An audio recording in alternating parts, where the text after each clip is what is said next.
Assalamualaikum warahmatullahi wabarakatuh. Bagaimana kabarnya hari ini teman-teman? Semoga selalu sehat ya. Hari ini Uswinda akan mereview materi tentang tema 1 pertumbuhan dan perkembangan makhluk hidup, subtema ciri-ciri makhluk hidup. Suatu benda dikatakan sebagai makhluk hidup apabila memiliki ciri-ciri sebagai berikut. Yang pertama adalah bergerak. Sebagai contohnya ada hewan ikan. Ikan berenang menggunakan siripnya, jadi ikan bergerak dengan siripnya. Burung terbang menggunakan sayapnya. Kemudian cicak menempel di dinding, merayap di dinding menggunakan kakinya. Ular melata menggunakan perutnya. Dan kambing bergerak dengan kakinya. Ya, baiklah, akan Uswinda ulangi.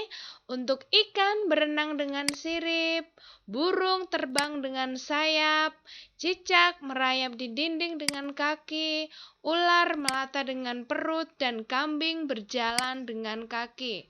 Ciri yang kedua adalah makhluk hidup bernafas.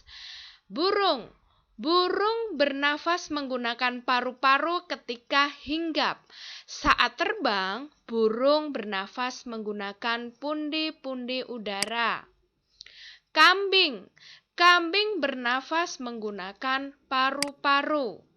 Ikan bernafas menggunakan insang. Serangga bernafas dengan trakea dan tumbuhan bernafas dengan stomata. Diulangi lagi, ikan bernafas dengan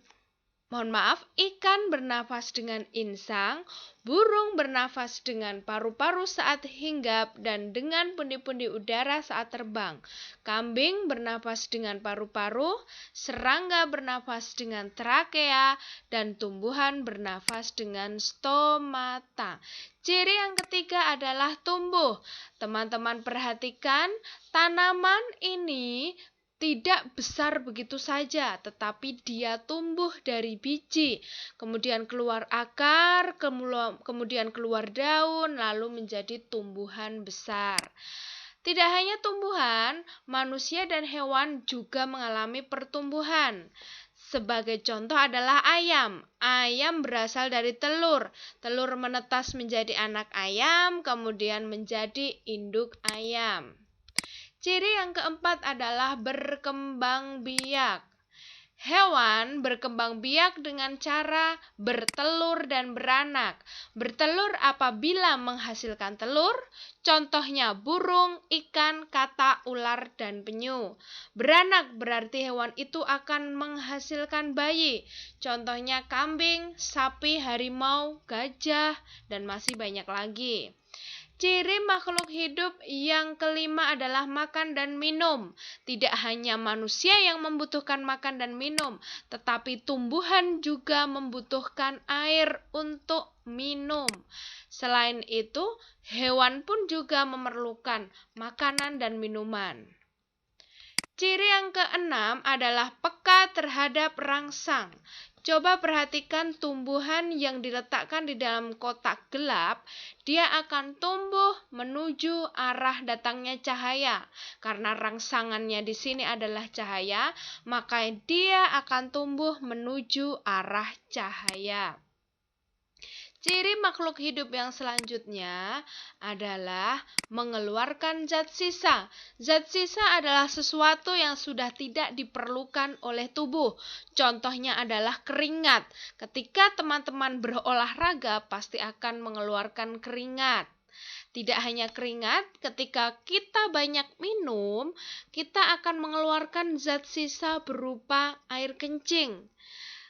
Kemudian apabila kita makan terlalu banyak, kemudian perut kita sakit, kemudian kita buang air besar, itu juga berarti mengeluarkan zat sisa. Ciri yang kedelapan adalah makhluk hidup itu menyesuaikan diri dengan lingkungan. Sebagai contohnya adalah bebek dan bunglon. Bebek memiliki kaki yang berselaput karena dia menyesuaikan diri dengan lingkungannya yang berupa daerah berlumpur. Dia memiliki kaki yang berselaput agar tidak tenggelam di lumpur. Kemudian bunglon, dia menyesuaikan diri dengan lingkungannya dengan cara menyesuaikan warna tubuhnya pada lingkungannya.